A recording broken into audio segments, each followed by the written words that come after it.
What's up guys? I hope you are doing well. I am Veer. Welcome to Stellar family. अगर आप लोग UPSC की तैयारी कर रहे हैं और आप लोगों को इसके बारे में पता होगा कि अगर आप लोग सेलेक्ट हो जाते हैं तो हाईएस्ट पोस्ट जो आप लोगों को मिलेगी वो सेक्रेटरी की पोस्ट मिलेगी. तो इसी के उपलक्ष्य में यहाँ पर नेशनल सेक्रेटरीज डे सेलिब्रेट हमारी कंट्री में किया जाता है, जिसको एडमिनिस्ट्रेटिव प्रोफेशनल डे के रूप से भी हम लोग जानते हैं. यानी कि जैसे आप लोग इलेक्शन अभी चल रहे हैं तो वोट डालेंगे तो मेंबर ऑफ पार्लियामेंट और member of legislative assembly MLA और एमपीज यहाँ पर चुनकर आते हैं हमारी कंट्री में. पर लेकिन असलियत में जो ग्राउंड लेवल पर काम किया जाता है वो किया जाता है यहाँ पर ये एडमिनिस्ट्रेटिव ऑफिसर्स जो रहते हैं इनके द्वारा. तो 21 अप्रैल को हर साल ये सेलिब्रेट किया जाए, पर लेकिन ऐसा नहीं है कि जिस तरीके से बच्चों की छुट्टी रहती है यहाँ पर इस दिन की कोई पब्लिक हॉलीडे है. पब्लिक हॉलीडे नहीं है, बस रिकॉग्नाइज किया जाता है कैसे ये अपनी सर्विस प्रोवाइड करा रहे हैं एडमिनिस्ट्रेटिव फील्ड में. एक तरीके से हमारी कंट्री की नींव आप लोग इनको बोल सकते हैं. ये जो ऑफिसर्स होते हैं, खासकर जो यूपीएससी के थ्रू सिलेक्शन होते हैं, यही पूरी कंट्री को चलाते हैं. पर्टिकुलर डिस्ट्रिक्ट के अंदर, पर्टिकुलर अगर आप लोग बात करें, आप लोग जैसे तहसील के अंदर अगर आप लोगों ने देखा होगा तो जो ग्राउंड लेवल पर काम किया जाता है वो इन्हीं के द्वारा किया जाता है. तो इन्हीं को रिकॉग्नाइज करने के लिए तो एडमिनिस्ट्रेटिव प्रोफेशनल होते हैं, इनको कार चॉकलेट वगैरह ये सब चीजें, मतलब एक तरीके से ताकि वो भी फील करे कि हाँ हम भी कुछ कर रहे हैं एक तरीके से. यानी कि वो नहीं होता कि एक तरीके से किसी बच्चे को, अगर कोई बच्चा पढ़ रहा है, अच्छे मार्क्स लेकर आ रहा है, तो आप लोग उसकी बढ़ाई कर दीजिए. कोई अच्छा काम कर रहा है उसकी बढ़ाई कर दीजिए. तो इस तरीके से हर एक इंसान के अंदर एक बच्चा होता है, अगर उसको कोई रिकॉग्नाइज करता है तो काम को और ज्यादा करने का मन करने लगता है. आप लोगों ने भी देखा होगा, जैसे आप लोगों के जैसे कमेंट आते हैं मैं उसके बारे में बात करता हूं तो आप लोगों को लगता है कि हाँ यार अच्छा काम कर रहे हैं. एक काफी इंटरेस्टिंग कमेंट मुझे देखने को मिला, वो मैं आप लोगों के साथ में शेयर करना चाहूंगा. क्वेश्चन की वीडियो आती है मॉर्निंग में हमारी 4 बजे. तो एक बच्चे के उसमें क्वेश्चन जो थे, शायद कल या परसों वाली वीडियो के नीचे था वो कमेंट में बताना भूल गया था. मैं जो वहां पर क्वेश्चन डिस्कस करता हूं उसमें से उसके 6 क्वेश्चन गलत हो गए. तो वो क्या बोला कि मेरा जोश है 6 गुना बढ़ गया, अब मुझे 6 गुना ज्यादा पावर से अपनी पढ़ाई करनी है. तो देखिए ये होती है पॉजिटिव इंट्यूशन. अगर इस तरीके से आप लोग काम करेंगे ना, जैसे अगर किसी के क्वेश्चन गलत हो जाते हैं तो वो एक तरीके से फ्रस्ट्रेट हो जाता है, अरे ऐसे क्वेश्चन कैसे गलत हो गए. पर लेकिन अगर अपोजिट सोचना स्टार्ट कर दे आप लोग कि हाँ अब तो और ज्यादा मेहनत करनी है भैया, तो इस तरीके से आप लोग और अच्छे से जोश में काम करना स्टार्ट करोगे. और एक काम को अगर आप लोग जोश में करते हैं तो उसको 1 घंटे में निपटा लोगे, अगर 1 घंटे का काम है. वरना जोश में नहीं करोगे तो पूरा दिन निकाल दोगे और काम कंप्लीट नहीं होगा. इसलिए फुल एनर्जी और फुल इफिशिएंसी के साथ में अपने काम को आप लोगों को कंप्लीट करना चाहिए. तो काफी अच्छा लगा मुझे वो कमेंट पढ़कर. आप भी इसी तरीके से, अगर आप लोग क्वेश्चन गलत होते हैं तो इसलिए डरना नहीं है या फिर घबराना नहीं है, ये बोलना है कि और मेहनत करनी है अब. ओके. और हाँ एक बात और है, यहाँ पर कई सारे बच्चे बोलेंगे कि सर क्वेश्चन का लेवल काफी हाई है. मुझे पता है क्वेश्चन का लेवल काफी हाई है. ये तो अगर आप लोग तैयारी करें जैसे एसबीआई पीओ या फिर दूसरे किसी एग्जाम की, तो उसके लिए आप लोगों के लिए भी फायदेमंद रहेगा. एक क्वेश्चन में से 3-4 क्वेश्चन आप लोग निकाल सकते हैं वहां पर. पता है 4-4 स्टेटमेंट के क्वेश्चन आ रहे हैं, 3-3 स्टेटमेंट के क्वेश्चन आ रहे हैं, मैक्सिमम 2 स्टेटमेंट तो मिनिमम होती है.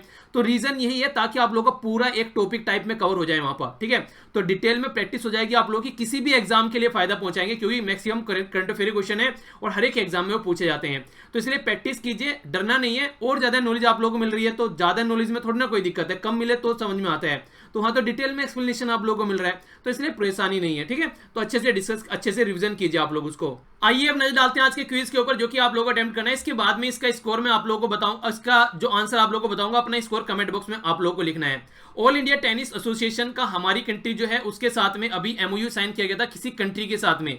तो वो कंट्री कौन सी है जिसकी ये टेनिस फेडरेशन के साथ में हम लोगों ने पार्टिसिपेट किया था, एस से उसका नाम बनता है. इस कंट्री के जो कोचेज हैं वो भी हमारी कंट्री में आकर काम करेंगे और हमारी कंट्री के जो प्लेयर हैं उनको अच्छे से यहाँ पर एक अच्छी इफिशिएंसी उनकी निकल कर आएगी. 8th addition home expo India 2019 अभी देखने को मिला. इंडिया एक्सपो सेंटर ये कहां पर इंडिया में देखने को मिला, ये कौन किस एरिया में देखने को मिला, ये आप लोगों का क्वेश्चन है. नेक्स्ट गूगल के द्वारा एक सर्विस अभी रिसेंटली लॉन्च की गई थी, जो कि एक ओपन प्लेटफॉर्म है, जो कि एक गूगल क्लाउड से यहाँ पर एक तरीके से कहीं से भी आप लोग एनीवेयर कहीं से भी उसको यूज कर सकते हैं. उस सर्विस का नाम आप लोगों को बताना है.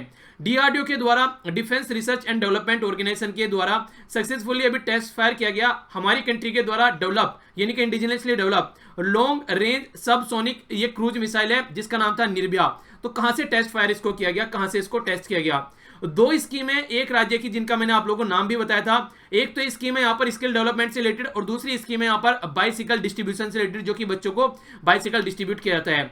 World summit on the information society यहां पर इसको यूएन का अवार्ड दिया गया, किस राज्य की स्कीम है, तो ये आप लोग को बताना है। और एक क्वेश्चन हो रहा है, चलिए यहां पर इस क्वेश्चन का भी आंसर दीजिए और दोनों स्कीम्स के नाम आप लोग नीचे कमेंट बॉक्स में लिखिए, क्योंकि कई बार ऐसे स्कीम्स के नाम भी आप लोगों से पूछ ले जाते हैं। ठीक है, तो ये कल के ये आप लोग क्वेश्चन है जो कि कल आंसर इसका बताया जाएगा। आगे बात करते हैं, यहाँ पर ये आप लोग को बताना है कि public water agency of the year, ये अभी जो अवार्ड मिला है हमारी कंट्री में किस स्कीम को मिला है, और ये ग्लोबल वाटर समिट लंदन में हो रही थी, वहां पर ये अवार्ड दिया गया। नेक्स्ट जो बात करते हैं, एक आप लोगों को एक कैप्टन का नाम बताना है जिसके द्वारा शानदार तरीके की परफॉर्मेंस दी गई और 100 खिताब मतलब 100 मैच उनके द्वारा जीते गए आईपीएल की लीग की हिस्ट्री में, उस प्लेयर का नाम आप लोगों को बताना है। तो सब जानते हैं वैसे शानदार प्लेयर है, कोई बोलने वाली बात ही नहीं है। तो ये है क्वेश्चन, अभी आंसर बताऊंगा, मैच कीजिएगा और नीचे डिस्क्रिप्शन बॉक्स में अपना स्कोर लिखिएगा। सबसे पहले बात करते हैं सर्बिया। तो सर्बिया की जो टेनिस फेडरेशन है उसके कोच मिलकर हमारी कंट्री के साथ में मिलकर काम करने वाले हैं हमारी कंट्री में सिचुएशन को सुधारने के लिए। ये होम एक्सपो इंडिया 2019 ये ग्रेटर नोएडा में अभी देखने को मिला और इसका ये 8वां संस्करण था, तो ये भी आप लोग याद रख सकते हैं। गूगल की जो सर्विस है इसका नाम है एंथोज, याद रख सकते हैं आप लोग, डायरेक्ट पूछा जा सकता है एंथोज क्या है, तो एक तरीका ओपन प्लेटफॉर्म है ये, जहां पर कहीं पर भी आप लोग यहाँ पर अगर यूजर रन करता है कोई काम यहाँ पर, तो कहीं से भी यहाँ पर इसको यूज कर सकता है। ठीक है, तो इसके बारे में आइडिया रख सकते हैं, तो गूगल का है ये। इसी के साथ में ये यहाँ पर चंदीपुर उड़ीसा से लॉन्च की गई निर्भया मिसाइल डीआरडीओ के द्वारा। नेक्स्ट वेस्ट बंगाल की है वो 2 स्कीम जिनके नाम मैंने आप लोगों से अभी पूछे हैं, जिनको world summit on information society का अवार्ड दिया गया यूएन के द्वारा। ये काफी इंपॉर्टेंट स्कीम है। National mission for clean Ganga, हालांकि ज्यादा इंप्लीमेंट करके ढंग से काम नहीं किया ग्राउंड लेवल पर, लेकिन जो एफर्ट यहाँ पर लगाया गया उसको सराहा गया है यहाँ पर public water agency of the year के अवार्ड के साथ में, और ये ग्लोबल वाटर समिट में इंडिया को दिया गया है, तो इंपॉर्टेंट है, याद रखिएगा। महेंद्र सिंह धोनी है वो प्लेयर जिनके द्वारा 100 जीत की गई है आईपीएल के अंदर एज ए कैप्टन, तो ये काफी इंपॉर्टेंट है आईपीएल की हिस्ट्री में, खासकर इस तरीके से इतनी अच्छी परफॉर्मेंस देना। ओके, आइए अब आगे बढ़ते हैं। आगे बात करते हैं इंपॉर्टेंट शॉर्ट न्यूज, यानी कि छोटी छोटी मगर मोटी बातें। छोटी छोटी मगर मोटी बातें, सबसे इंपॉर्टेंट जो न्यूज है यहाँ पर, ये पहली न्यूज आप लोगों के सामने है। फर्स्ट सैटेलाइट जिसका नाम है रावणा, या फिर आप लोग जैसे रावण श्रीलंका से आप लोग कनेक्ट कर सकते हैं, उसी तरीके से आप लोग इसे बोल सकते हैं। तो ये रावणा फर्स्ट जो है श्रीलंका का पहला सैटेलाइट है, यानी कि श्रीलंका ने भी स्पेस के फील्ड में अपने आप को रिकॉग्नाइज करा लिया है, अब श्रीलंका का भी सैटेलाइट होगा स्पेस में। ये यहाँ पर कहां से, ये नासा के द्वारा वर्जीनिया से यहाँ पर ये लॉन्च किया गया सैटेलाइट, और ये लगभग 1.5 किलोग्राम का लगभग सैटेलाइट है, और लगभग जो साल इसका जो टाइम पीरियड रहने वाला है वो 1.5 साल रहने वाला है, यानी कि 1 साल 6 महीने का ये टाइम पीरियड रहने वाला है।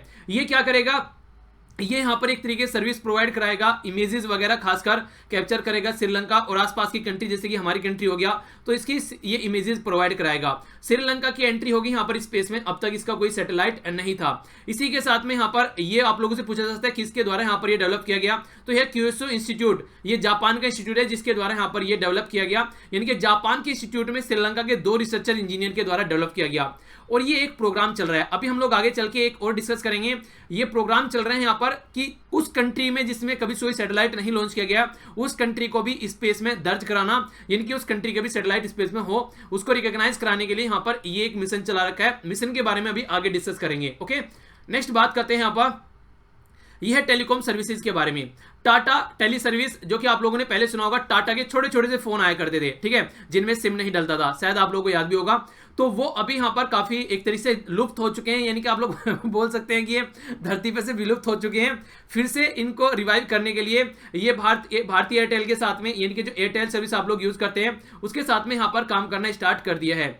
अभी यहाँ पर जो सुनील मित्तल है उनके द्वारा ये कंडीशन यहाँ पर, मतलब उनके लिए यहाँ पर कंडीशन रखी गई है टेलीकॉम डिपार्टमेंट के द्वारा कि 9,000 करोड़ यहाँ पर, वो 9,000 करोड़ जो है यहाँ पर ये एज ए स्पेक्ट्रम चार्ज पहले यहाँ पर इनको गारंटी लेनी पड़ेगी, यानी कि क्या पता आगे चल के ये चीजें डूब जाए, क्योंकि ये लॉस मेकिंग कंपनी है। अब इसको एक ऐसी कंपनी खरीद रही है, यानी कि मिलकर काम कर रहे हैं, तो फिर यहाँ पर कुछ ना कुछ एक तरीके से गारंटी के तौर पर रखा गया है। ये 1 टाइम स्पेक्ट्रम चार्ज इसको माना जा रहा है, जो कि यहाँ पर देना पड़ेगा, ठीक है।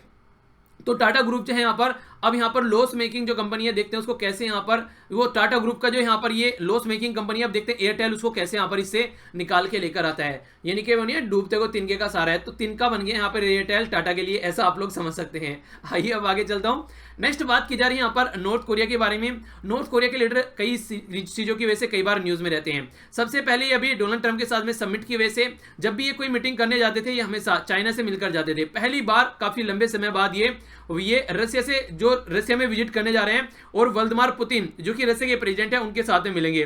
पहले यहाँ पर नॉर्थ कोरिया और इसके बीच में जो विजिट हुई थी यहाँ पर रशिया के बीच में, वो 2011 में हुई थी। अब 2019 में खड़े हैं, तो काफी बोल सकते हैं आप लोग टाइम हो गया है। अब देखते हैं किस तरीके से यहाँ पर चीजें होगी, क्योंकि रिसेंटली अभी इनके द्वारा एक टैक्टिकल वेपन फायर किया गया और यूएसए चाह रहा है कि सारे जो न्यूक्लियर वेपन है वो यहाँ पर ये खत्म कर दें, पर लेकिन इसके बदले नॉर्थ कोरिया चाह रहा है कि जो भी सैंक्शन इनके ऊपर लगे हैं वो सारे हटा दे। अब एक रस्साकसी चल रही है कि क्या सॉल्यूशन इसका निकाला जाए, तो देखते हैं क्या सॉल्यूशन निकलता है। फिलहाल अभी रशिया और चाइना शानदार तरीके से इनको सपोर्ट कर रहे हैं। अब यूएसए की नाक में दम कर रखा है, तो यूएसए कैसे उसका सॉल्यूशन निकालता है वो देखने वाली बात होगी। वर्ल्ड हेल्थ ऑर्गेनाइजेशन के द्वारा यहाँ पर ये एक अलार्मिंग कंडीशन बोली गई कि 300% इस साल के फर्स्ट क्वार्टर में ही अभी यहाँ पर मीजल्स यानी कि खसरे की जो बीमारी होती है वो बढ़ गई है। पहले के कंपेयर में ये काफी लार्ज स्केल पर बढ़ चुकी है, और जिस तरीके की कंडीशन बढ़ रही है आने वाले टाइम में और भी खतरनाक लेवल का रूप क्रिएट करेगा जो यहाँ पर सिचुएशन बन गई है। ये इंफॉर्मेशन वर्ल्ड हेल्थ ऑर्गेनाइजेशन के द्वारा दी गई। क्या होता है यहाँ पर, ये इसको आप लोग रूबेला के नाम से पुकारते हैं, तो ये भी आप लोग याद रखते हैं, ठीक है। तो ये भी क्वेश्चन पूछा जा सकता है। ये एक वायरल इन्फेक्शन है जो कि आप लोग यहां पर देखते हैं स्किन के डिजीज है, कुछ ऐसी स्किन आप लोगों को देखने को मिलती है, और इसको वैक्सीन से प्रिवेंट किया जा सकता है। वायरल इन्फेक्शन है एक, तो ये याद रखिएगा, फीवर, ये जो कफ, ड्राई कफ या फिर जो नोज होती है वो बहने लगेगी, तो ये तमाम जो सिम्टम्स हैं आप लोगों को देखने को मिलेंगे। ऐसे रेसेस आप लोगों को यहाँ पर ये स्किन पर देखने को मिलेंगे, तो अगर पता चले तो इसका इलाज कराइए। एक मतलब प्रिवेंटेबल है, इसका इलाज किया जा सकता है। इंडिया और पाकिस्तान ने मिलकर यहाँ पर अभी रिसेंटली मीटिंग की थी 14 मार्च को। ये बोला गया था कि जो दो एक रिलीजियस प्लेसेस हैं, एक तो पाकिस्तान में है करतारपुर साहिब और दूसरा है डेरा बाबा नानक, तो दोनों को कनेक्ट करने की बात की गई थी। अभी इसी के बारे में बात चल रही है आगे कैसे इस पे काम किया जाएगा। को अभी फर्स्ट मीटिंग हुई थी, फिर आगे मीटिंग कैंसिल कर दी गई थी क्योंकि पाकिस्तान की साइड से कोई क्लैरिटी यहां पर निकल कर नहीं आई थी। तो कई सारी बातें हैं यहाँ पर, एक तो रावी रिवर के ऊपर, ये पहली बात तो ये है, इसके बारे में आप लोग याद रखिएगा। दूसरा करतारपुर है ये पाकिस्तान में, और डेरा बाबा नानक है इंडिया में, ठीक है, और इनके बीच में कोई ज्यादा डिस्टेंस नहीं है, ठीक है। तो इनको कनेक्ट करने की बात की जा रही है एक गलियारे यानी कि कॉरिडोर की हेल्प से, ताकि जो श्रद्धालु है दोनों कंट्री में आपस में आ जा सके बिना किसी हर्डल के। तो उसी के ऊपर फोकस यहां पर दिया जा रहा है। तो देखते हैं कैसे आगे सिचुएशन यहां पर क्लियर की जाती है। आगे बढ़ता हूं। अच्छा, एक इंटरेस्टिंग क्वेश्चन आप लोगों से पूछा जा सकता है कि ये जो यहाँ पर कॉरिडोर है इसको कब यहाँ पर इनोग्रेट करने की बात की जा रही है, कब लॉन्च करने की बात की जा रही है, और कौन सी बर्थ एनिवर्सरी होगी यहाँ पर जिसके नाम पर यहाँ पर ये इसको सेलिब्रेट करने की बात कर रहे हैं, वो भी आप लोगों को बताना है। नीचे कमेंट बॉक्स में क्वेश्चन बताइएगा जो भी आप लोगों से पूछा गया है अभी। नेक्स्ट यहाँ पर बात की जा रही है यूरोपियन यूनियन और यूएसए के बारे में। यूएसए से खुश नहीं है यूरोपियन यूनियन, क्योंकि यूरोपियन यूनियन के जो यहाँ पर अभी काफी अच्छे अलाई हैं यहाँ पर, जिनका नाम है क्यूबा। यूएसए ने उसके जो भी उसके अंदर जो प्रॉपर्टी थी उनके द्वारा वो कॉन्फिस्केटेड की गई, और उसके लिए यहाँ पर यूएसए में अमेरिकन कोर्ट में यहाँ पर केस ओपन करा दिए गए हैं यूएसए के प्रेसिडेंट डोनाल्ड ट्रंप के द्वारा। यानी कि ये हर एरिया में जाकर उंगली कर रहे हैं। इस तरीके से आप लोग यहाँ पर देखते हैं क्यूबा को भी ये शांति से नहीं रहने दे रहे हैं, क्योंकि क्यूबा के साथ में भी इनके अच्छे रिलेशन नहीं है। क्यूबन जो मिसाइल क्राइसिस आप लोगों ने पढ़ा होगा पास्ट में, तो उसके बारे में आप लोगों को पता होना चाहिए। तो यहाँ पर जो ये काफी लंबे समय से इनकी दुश्मनी चलती रहती है, रिलेशन अच्छे नहीं रहते हैं, तो किसी न किसी तरीके से जिनके साथ में इनके रिलेशन अच्छे नहीं है उनको इरिटेट करने का ये साधन ढूंढ लेते हैं। तो जो यूरोपियन यूनियन है वो इससे खुश नहीं है, क्योंकि काफी अच्छा अलाई है यूरोपियन यूनियन का यहाँ पर ये क्यूबा। अब देखते हैं क्या कंडीशन निकल कर आती है। यूरोपियन यूनियन काफी गुस्सा है वैसे देखा जाए डोनाल्ड ट्रंप से। आप लोग जानते हैं P5+1 ईरान न्यूक्लियर डील से बाहर निकल गया। ऐसी ऐसी हरकतें आज के डेट में की जा रही है। ब्रेक्जिट के लिए भी वो ठीक से उसकी कमेंट नहीं आते हैं, इनके ब्रेक्जिट को भी वो नेगेटिव तरीके से देखता है। तो कई तमाम ऐसे मुद्दे हैं जहां पर ये आज के डेट में इनके रिलेशन अच्छे नहीं चल रहे हैं। चलिए जो भी आगे देखते हैं। ये क्वेश्चन आप लोगों से पूछे गए थे, दो क्वेश्चन थे आप लोगों के सामने। एक तो सर्बियन टेनिस प्लेयर नोवाक जोकोविच के बारे में पूछा था, दूसरा जो नेवल चीफ है आने वाले आर्मी के वो है यहाँ पर करमवीर सिंह, ठीक है। तो दो छोटे छोटे से क्वेश्चन थे, ज्यादा बड़े नहीं थे। आइए अब आगे बढ़ते हैं। आइए अब नजर डालते हैं नेशनल इंटरनेशनल न्यूज के ऊपर, जो कि काफी इंपॉर्टेंट है। इसके बारे में एक एक न्यूज कर देखते हैं। जो पहली न्यूज है आप लोगों के सामने, यहाँ पर ये बात कर रहे हैं डोनाल्ड ट्रंप एडमिनिस्ट्रेशन के बारे में। डोनाल्ड ट्रंप एडमिनिस्ट्रेशन के द्वारा यहाँ पर अभी एक जो इन्फॉर्मेशन थी उसको रोक दिया गया है। यानी कि यूएस गवर्नमेंट के द्वारा एक प्रैक्टिस है जो कि डिस्क्लोज करती है करंट उनके पास में न्यूक्लियर वेपन कितना है। ये जो फर्स्ट टाइम यहाँ पर अब बराक ओबामा के द्वारा स्टार्ट किया गया था 1945 से लेकर 2010 तक का जो भी इनके पास में ये न्यूक्लियर वेपन थे उसके बारे में इन्होंने इन्फॉर्मेशन प्रोवाइड करानी स्टार्ट की थी। पर लेकिन डोनाल्ड ट्रंप ने यहाँ पर इस इन्फॉर्मेशन प्रोवाइड कराने से मना कर दिया है। दूसरी कंट्री के तो न्यूक्लियर वेपन के बारे में इनको सारी इन्फॉर्मेशन चाहिए कि नॉर्थ कोरिया के पास में क्या है, किसके पास में क्या है। अपनी इन्फॉर्मेशन प्रोवाइड कराने के लिए ये तैयार नहीं है। हालांकि ये यहाँ पर रिस्ट्रिक्टेड डेटा के अंदर आता था, पर लेकिन यहाँ पर ये फॉर्मली रिस्ट्रिक्टेड डेटा के अंदर आता था, पर लेकिन बराक ओबामा ने यहाँ पर बाहर जाकर इसको इन्फॉर्मेशन को प्रोवाइड कराना स्टार्ट किया, तो डोनाल्ड ट्रंप ने फिर से इसको रिवर्स कर दिया, जो कि एक ट्रांसपेरेंसी निकल कर आती थी न्यूक्लियर के फील्ड में कि किसके पास में कितना वेपन है, क्या क्या बातें हैं। अब यहाँ पर फिर से ये जनता के सामने इन्फॉर्मेशन नहीं आएगी, तो ऐसी हरकतें करता है ये इंसान। आगे चलते हैं। नेक्स्ट यहाँ पर राज्य के बारे में इंफॉर्मेशन है, जो कि खासकर बच्चों के पॉइंट ऑफ व्यू से काफी इंपॉर्टेंट है, क्योंकि देखिए जो छोटे छोटे बच्चे होते हैं वो स्कूल में जाते हैं, तो उनके लिए जब गर्मी बहुत ज्यादा हो जाती है तो कई बार उनकी हेल्थ पर काफी इंपैक्ट पड़ता है। अभी उड़ीसा के अंदर जो टेम्परेचर है वो 43 के करीब लगभग पहुंच गया, हॉटेस्ट प्लेस यहाँ पर देखने को मिला, जो भुवनेश्वर है यहाँ पर कैपिटल। तो उसी के चलते उड़ीसा में यहाँ पर अभी ये रिसेंटली डिसाइड किया गया कि जो गर्मियों की छुट्टी है वो 18 अप्रैल से लेकर 6 मई तक यहाँ पर देखने को मिलेगी, यानी कि और यहाँ पर छुट्टियां जो है वो एक्सटेंड कर दी गई है। और ये जो यहाँ पर स्पेशल रिलीफ कमिश्नर बीपी सेठ के द्वारा यहाँ पर ये इन्फॉर्मेशन प्रोवाइड कराई गई है, यानी कि जो नेक्स्ट कपल ऑफ डेज जो है यहाँ पर जिस तरीके से गर्मी बढ़ रही है उसका कैसे सोल्यूशन निकलेगा, तब तक सोल्यूशन नहीं निकलता है तब तक कम से कम बच्चे जो है घर पर रहेंगे, छत के नीचे रहेंगे, तो कम से कम गर्मी से बचे रहेंगे, वरना कई सारी बीमारियां यहाँ पर लग जाती हैं, कई सारी प्रॉब्लम हो जाती है, डिहाइड्रेशन हो जाता है, कई बार कई सारी प्रॉब्लम देखने को मिलती हैं। तो ये उड़ीसा में यहाँ पर राज्य गवर्नमेंट के द्वारा यहाँ पर ये इन्फॉर्मेशन देखने को मिली, तो हल्का सा आइडिया रखिए। और आप भी बच्चे जो आसपास है छोटे बच्चे खासकर उनका ख्याल रखिए और अपना भी ख्याल रखिए, ठीक है। पानी पीते रहिए, पानी लगभग आप लोगों को हर घंटे 1 या 1.5 गिलास पानी पीते रहना चाहिए, ओके। नेक्स्ट यहाँ पर बात करते हैं साइंस एंड टेक्नोलॉजी के बारे में। तो जैसा मैंने आप लोगों को बताया था श्रीलंका के बारे में, सिमिलर फंडा यहाँ पर आप लोगों को नेपाल के बारे में देखने को मिलेगा। नेपाल का भी फर्स्ट सैटेलाइट यहाँ पर नेपाली सैटेलाइट फर्स्ट ये डेवलप किया गया नेपाली साइंटिस्ट के द्वारा और छोड़ा गया वर्जीनिया यूएसए से।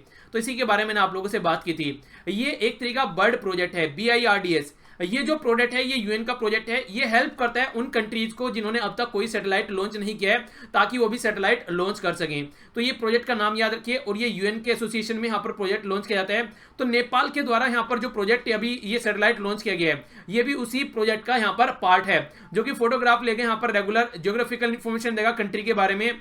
1.3 किलोग्राम का यहाँ पर ये सैटेलाइट है, लगभग 1 किलोग्राम का ही उनका सैटेलाइट था जो कि श्रीलंका का था। और ये यहाँ पे ये भी जापानी जो यहाँ पर कैशू इंस्टीट्यूट के द्वारा यहाँ पर ये मिलकर बनाया गया है, ठीक है। तो ये कुछ इन्फॉर्मेशन है जो आप लोगों के लिए इंपॉर्टेंट हो सकती है, खासकर हमारी दोनों कंट्री, हमारी पड़ोसी कंट्री है जिन्होंने अब तक कोई सैटेलाइट लॉन्च नहीं किया था, उनके फर्स्ट सैटेलाइट यहाँ पर ये देखने को मिल रहे हैं।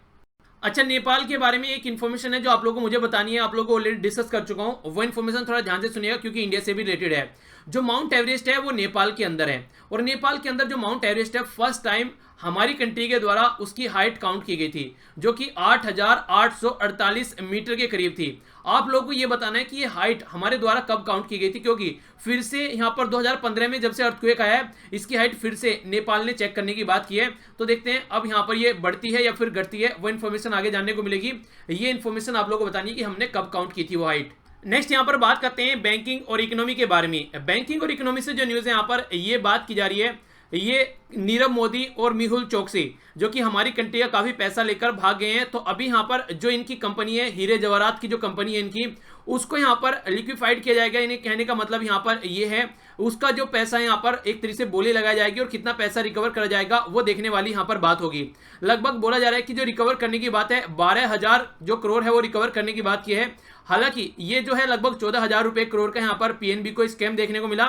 इसी के साथ में अलग अलग मेजर जो लेंडर हैं, पीएनबी, आईसीआईसीआई और इसी के साथ जो कई सारे बैंक हैं, इन सब ने अपना जो पैसा है वो क्लेम किया है। मार्केट जो रेगुलेटर है सेबी, वो भी मैटर को देख रहा है, और इसी के साथ में कॉर्पोरेट अफेयर मिनिस्ट्री भी यहाँ पर इसमें एक तरीके से पार्ट कर रही है। तो देखते हैं क्या सोल्यूशन यहाँ पर निकल के आते हैं। तो ये कंपनी है यहाँ पर गीतांजलि ज्वेल्स, ठीक है, तो इसका नाम आप लोग याद रख सकते हैं। नेक्स्ट बात करते हैं अवार्ड और ऑनर के बारे में। तो ये जो न्यूज़ निकल कर आ रही है यार, ये ग्लोबल स्किल चैलेंज के बारे में। ग्लोबल स्किल चैलेंज 2019 अभी ये ऑस्ट्रेलिया के अंदर देखने को मिला, और हमारी कंट्री के द्वारा 2 सिल्वर और 2 ब्रॉन्ज मेडल जीते गए, जो कि 10 से लेकर 14 अप्रैल तक ऑस्ट्रेलिया के अंदर मेलबर्न में देखने को मिला, जिसको ग्लोबल स्किल चैलेंज के नाम से पुकारा जाता है। तो हमारी कंट्री में किस किस के द्वारा कौन से मेडल जीते गए, एक बार उस पर भी आप लोग नजर डाल लीजिए। तो जो सिल्वर जीते गए हैं वो यहाँ पर नितिन के द्वारा 3D डिजिटल गेम में यहाँ पर आर्ट में जो सिंगल यहाँ पर सिल्वर जीता गया है। यहाँ पर सुमंत और यहाँ पर मंजुनाथ के द्वारा यहाँ पर ये जो जीता गया है सिल्वर जीता गया यहाँ पर, ये भी कुछ ऐसी फील्ड में है यहाँ पर जिसका नाम यहाँ पर ये दे रखा है आप लोगों के सामने, मैकोट्रॉनिक्स जिसको बोला गया है। और संजय के द्वारा यहाँ पर जीता गया ब्रॉन्ज, ये ज्वेलर्स में जीता गया है। और सौरभ बघेल के द्वारा ब्रॉन्ज जीता गया यहाँ पर। ये भी कुछ ऐसे ही फील्ड में है, नाम सारे उल्टे सीधे हैं यहाँ पर। तो यानी कि आप लोगों को यहाँ पर ज्यादा नाम नहीं रटने हैं यहाँ पर, ये ओनली ये याद रखना है कि हमारी कंट्री के जो द्वारा यहाँ पर जीता गया है, यहाँ पर चार यहाँ पर एक तरीके से मेडल जीते गए हैं, 2 ब्रॉन्ज जीते गए हैं, 2 सिल्वर जीते गए हैं। और ये कहां पर हो रहा था ये कंपटीशन ऑस्ट्रेलिया के अंदर हो रहा था।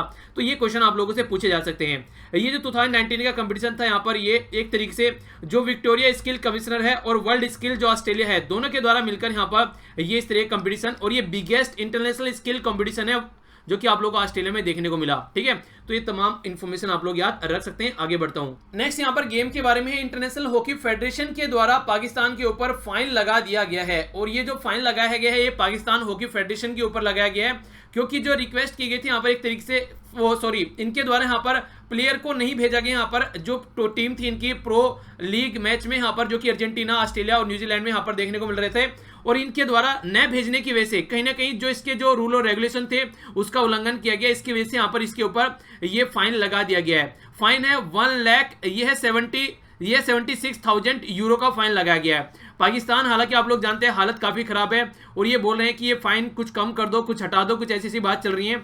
आखिर इसको मानने के लिए तैयार नहीं है इंटरनेशनल हॉकी फेडरेशन। तो देखते हैं क्या सोल्यूशन निकल के आता है। यानी कि पाकिस्तान को चारों तरफ से यहाँ पर एक तरीके से बुरी कंडीशन है, हर एक कंडीशन में अगर आप लोग ध्यान से देखेंगे तो। अभी कुछ दिनों पहले बीसीसीआई के साथ भी ये पंगा देखने को मिला था, ये एक केस हार गए थे इंटरनेशनल कोर्ट में, तो तब इनको बीसीसीआई को पैसे देने की बात की गई थी। तो ऐसी ऐसी हरकतें यहाँ पर देखने को मिलती है जब अच्छा एडमिनिस्ट्रेशन नहीं होता है। तो आइए बात करते हैं आज के नेशनल पार्क के बारे में, जो कि है बक्सा नेशनल पार्क। बक्सा नेशनल पार्क यहाँ पर आप लोगों को वेस्ट बंगाल के अंदर देखने को मिलता है। खासकर वेस्ट बंगाल में भी आप लोगों को ये रीजन यहाँ पर देखने को मिलेगा, जो कि भूटान ऊपर हो गया, नीचे वेस्ट बंगाल बिल्कुल बॉर्डर पर है लगभग। 1992 में गवर्नमेंट ऑफ वेस्ट बंगाल के द्वारा डिक्लेयर किया गया था कि हाँ इस तरीके से कुछ होना चाहिए यहाँ पर, फिर बक्सा नेशनल पार्क का इसको दर्जा दिया गया। केवियट यहाँ पर इस तरीके का ये जानवर आप लोगों को देखने को मिलता है, इसके बारे में आप लोग आइडिया रख सकते हैं। आज का जो आप लोगों का पॉलिटिकल रिवीजन है ये काफी इंपॉर्टेंट है। म्युनिसिपल कॉर्पोरेशन यानी कि जो नगर पालिका निगम होता है उसके बारे में हम लोग बात कर रहे हैं। एक तो इसके अंदर 3 मिनिस्ट्री काम करती हैं, यानी कि 3 मिनिस्ट्री इसको कंट्रोल करती हैं। उन तीनों मिनिस्ट्री के आप लोगों को नाम बताने हैं। नेक्स्ट क्वेश्चन है कि कौन सा अमेंडमेंट किया गया था और ये अमेंडमेंट कब आया था, ये है अगला क्वेश्चन जो कि आप लोगों को बताना है। बाकी आप लोगों को पता होगा, जैसे आप लोग पीडीएफ डाउनलोड करते हैं तो पीडीएफ के अंदर भी आप लोगों को आंसर देखने को मिल जाते हैं, पर मैं रिकमेंड करूंगा कि आंसर पीडीएफ में न देखकर आप लोग पहले इसको अटेम्प्ट कीजिए क्वेश्चन को, और फिर वहां पे लेक्चर के अंदर से आंसर निकालिए। बेसिक पर्पज मेरा यही था आंसर क्वेश्चन करने का पॉलिटी में, ताकि आप लोग ढंग से लेक्चर को सुन सकें। ठीक है, तो अगर आप लोग जरा सा भी इस तरीके से लापरवाही करेंगे तो नुकसान आपको ही होने वाला है, मेरा कोई नुकसान नहीं होगा। अगर आप लोग लेक्चर देख के वहां से आंसर निकालेंगे तो ज्यादा लंबे समय तक आप लोग याद रखेंगे और रिवीजन भी आप लोग का हो जाएगा। आइए नजर डालते हैं क्या क्या हम लोगों ने डिस्कस किया। इसके बाद में क्विज होगा जो कि आप लोगों को अटेम्प्ट करना है, अच्छे से अटेम्प्ट कीजिएगा। सबसे पहले हम लोगों ने एक डे के बारे में जाना जो कि काफी इंपॉर्टेंट था, आप लोगों ने इसके बारे में समझा। नेक्स्ट आप लोगों को यहाँ पर एक क्विज था जिसका आंसर आप लोगों ने दिया। इसके अलावा श्रीलंका के सैटेलाइट के बारे में हम लोगों ने समझा। नेक्स्ट हम लोगों ने यहाँ पर बात की जो अभी टाटा और यहाँ पर एयरटेल के मर्जर की बात की जा रही है। नेक्स्ट हम लोगों ने किम जोंग उन और यहाँ पर जो पुतिन के बीच में मीटिंग होने वाली है वो हम लोगों ने समझी।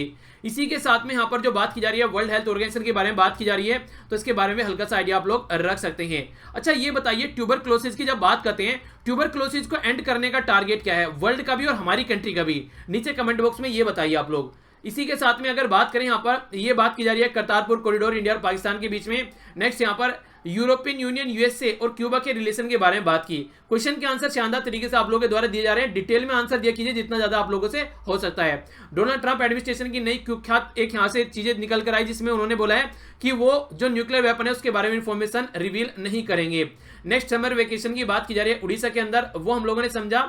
इसी के साथ में नेपाल का भी सैटेलाइट लॉन्च किया गया, वो जाना। नेक्स्ट यहाँ पर जो बात की जा रही है गीतांजलि जेम्स के बारे में जो कि मेहुल चोकसी और नीरव मोदी से रिलेटेड है, उसके बारे में हम लोगों ने समझा। इसके अलावा ग्लोबल स्किल जो यहाँ पर चैलेंज है उसके बारे में जाना, और हमारी कंट्री की जो जीत हुई है 4 मेडल की वो समझी। इंटरनेशनल हॉकी फेडरेशन के बारे में हम लोगों को जानने को मिला। इसी के साथ में आप लोग देखिए इसके बारे में थोड़ा सा जाकर पढ़िएगा आप लोग, ठीक है। इंटरनेशनल हॉकी फेडरेशन के बारे में न्यूज में है तो हल्का सा आइडिया आप लोग को होना चाहिए, फिर कल डिस्कस कर लेंगे इसके बारे में। नेक्स्ट हम लोगों ने एक नेशनल पार्क के बारे में जाना और ये था पॉलिटिकल रिवीजन। पॉलिटिकल जो लिंक है नीचे डिस्क्रिप्शन बॉक्स में मिल जाएगा, या फिर आप लोग डायरेक्ट जाकर भी सर्च कर सकते हैं म्युनिसिपल कॉर्पोरेशन बाई वीर, तभी आप लोगों को यहाँ पर ये सर्चिंग में आ जाएगा। आइए अब नजर डालते हैं आज के क्विज के ऊपर जो कि आप लोगों को यहाँ पर अटेम्प्ट करना है। टेलीकॉम जो यहाँ पर डिपार्टमेंट है उसके द्वारा अप्रूव किया गया टाटा टेली सर्विस की किस कंपनी के साथ में मर्जर की बात की जा रही है, ठीक है, ये आप लोगों को बताना है। नेक्स्ट जो बात की जा रही है यहाँ पर, ये बात की जा रही है नॉर्थ कोरिया के लीडर कौन सी कंट्री की विजिट पर जाने वाले हैं और वहां पर प्रेसिडेंट से मिलेंगे। श्रीलंका का जो सैटेलाइट लॉन्च किया गया है उसका नाम आप लोगों को बताना है।